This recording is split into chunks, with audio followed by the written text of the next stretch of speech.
Hi, I'm Mrs. Dickey, and I teach 4th and 5th grade math and science at Logan Elementary School. For my favorite book this week, I chose Rosie Revere, Engineer. I was introduced to it when my son started watching Story Time from Space. He loved it for the astronauts reading from space. I loved this book for its themes on never giving up and realizing that a failure can just be the beginning. Rosie Revere, Engineer by Andrea Beatty, illustrated by David Roberts. Rosie Revere, Engineer. This is the story of Rosie Revere, who dreamed of becoming a great engineer. In Lila Greer's classroom at Blue River Creek, young Rosie sat shyly, not daring to speak. But when no one saw her, she peeked in the trash for treasures to add to her engineer's stash. And late at night, Rosie rolled up her sleeves and built in her hideaway under the eaves. Alone in her attic, the moon high above, dear Rosie made gadgets and gizmos she loved. And when she grew sleepy, she hid her machines far under the bed, where they'd never be seen. When Rosie was young, she had not been so shy. She worked with her hair swooping over one eye and made fine inventions for uncles and aunts, a hot dog dispenser and helium pants. The uncle she loved most was Zookeeper Fred. She made him a hat to keep snakes off his head, from parts of a fan and some cheddar cheese spray, for which everyone knows keeps the pythons away. And when it was finished, young Rosie was proud, but Fred slapped his knee and he chuckled out loud. He laughed till he wheezed and his eyes filled with tears, all to the horror of Rosie Revere, who stood there embarrassed, perplexed, and dismayed. She looked at the cheese hat and then looked away. "I love it," Fred hooted. "Oh, truly I do." But Rosie Revere knew that could not be true. She stuck the cheese hat on the back of her shelf, and after that day, kept her dreams to herself. And that's how it went until one autumn day, her oldest relation showed up for a stay. Her great-great-aunt Rose was a true dynamo who worked building airplanes a long time ago. She told Rosie tales of things she had done and goals she had checked off her list one by one. She gave a sad smile as she looked to the sky.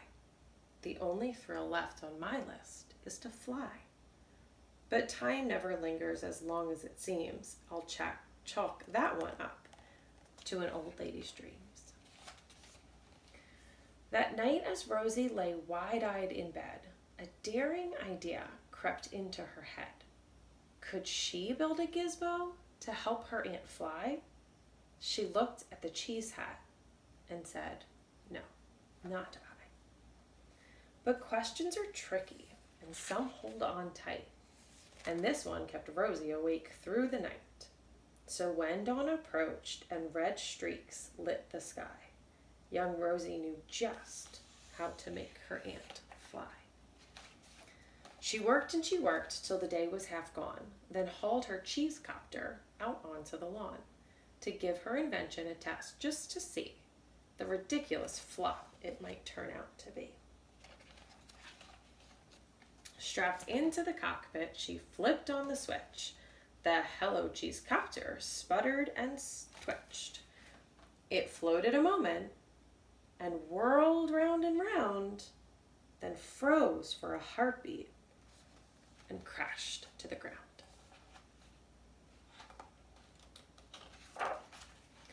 Then Rosie heard laughter and turned around to see the old woman laughing and slapping her knee. She laughed till she wheezed and her eyes filled with tears, all to the horror of Rosie Revere, who thought, "Oh no, Never, not ever again will I try to build something to sputter or spin, or build with a lever, a switch, or a gear, and never will I be a great engineer. She turned around to leave, but then Great-Great-Aunt Rose grabbed hold of young Rosie and pulled her in close. She hugged her and kissed her and started to cry. "You did it! Hooray! It's the perfect first try. This great flop is over. It's time for the next." Young Rosie was baffled, embarrassed, perplexed. "I failed," said dear Rosie. "It's just made of trash. Didn't you see it? The cheese copter crashed." "Yes," said her great aunt. "It crashed, that is true. But first, it did just what it needed to do. Before it crashed, Rosie, before that, it flew."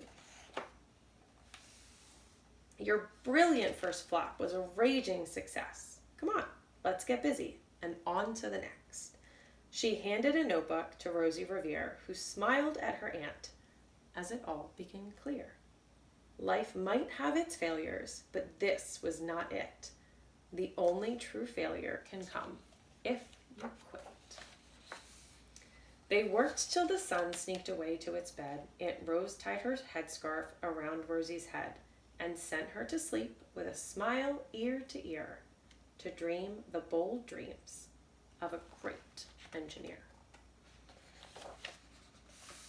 At Blue River Creek, all the kids in grade 2 build gizmos and gadgets and doohickeys too. With each perfect failure, they all stand and cheer, but none quite as proudly as Rosie Revere. The end. Thanks for reading.